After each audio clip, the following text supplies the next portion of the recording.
Dreapta își exprimă revolta și dezaprobarea poliției și partidelor parlamentare care de-a lungul celor 30 de ani au distrus sistematic sistemul românesc. În ultimele 3 luni au avut loc 8 evenimente de incendii în spitalele românești. Așa cum spunea cineva, românii sunt arși de vii în spitalele românești. Spitalele românești sunt bombe cu ceas pentru români. Pe data de 5 ianuarie, la Matei Balș, mor 5 persoane arși de vii. În ultimele 3 luni au avut loc 8 evenimente de incendii în spitalele românești. Spitalul Județean Piatra Neamț, pe 14 noiembrie, 10 oameni au murit și alte 7 au fost grav rănite. Nici până astăzi, procuratura nu a rezolvat problema și nu a dat un răspuns cine se face vinovat de cei 10 morți de la Piatra Neamț. Pe 19 noiembrie 2020, Spitalul Județean de Urgență Mavromate din Botoșani, fără victime, din fericire, să zicem așa. 22 noiembrie, Spitalul CFR Cluj, incendiu din fericire, iarăși fără victime. 30 noiembrie, Spitalul Județean Arad, incendiu la UPU, la Unitatea de Primiri Urgență. 25 decembrie, Spitalul de Psihiatrie Socola din Iași, un bărbat a decedat. Pe 5 ianuarie 2021, Spitalul de Psihiatrie Gătaia, județul Timiș. Pe 2 ianuarie 2021, Spitalul Municipiul Roman, secția de psihiatrie. 2 pacienți și mai multe cadre medicale au suferit intoxicații cu monoxid de carbon. Deși Societatea Română ATI a constatat unele deficiențe în cadrul spitalelor românești, guvernanții de ieri și de azi nu au luat nicio măsură. Cum stă treaba în spitale? Instalații de oxigen și de aer depășite din punct de vedere moral și funcțional. Instalații de oxigen și de aer fără mentenanță.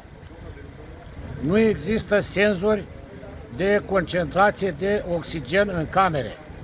Nu există ventilatoare la nivelul paturilor, la 40 cm înălțime, oxigenul fiind mai greu decât aerul.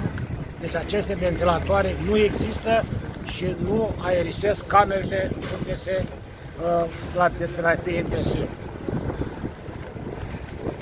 Administrare de oxigen cu dispozitive defecte, caz în care oxigenul se împrăște în camerele de terapie intensivă și devin bombe cu ceas pentru clienții respectivi, pentru pacienți.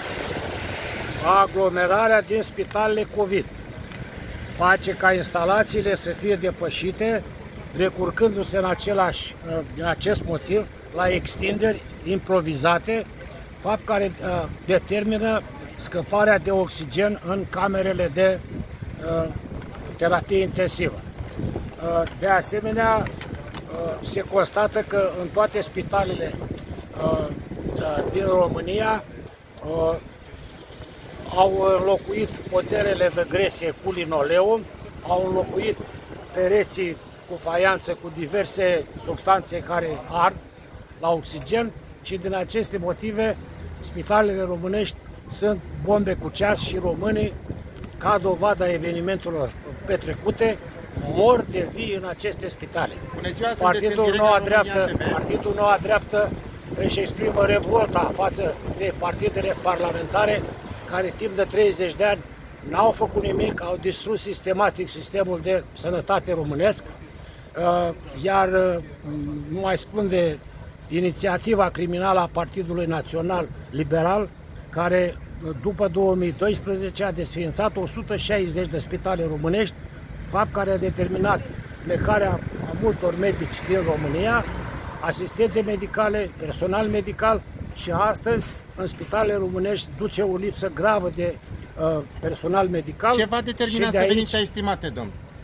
Poftim? Sunteți în direct la România TV în acest moment. Ce v-a determinat să veniți aici? Ne bucurăm.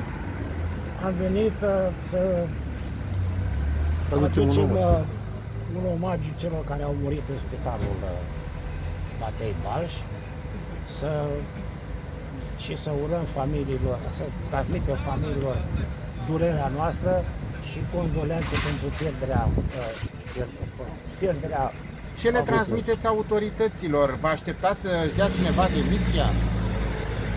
Nu o să-și dea nimeni demisia.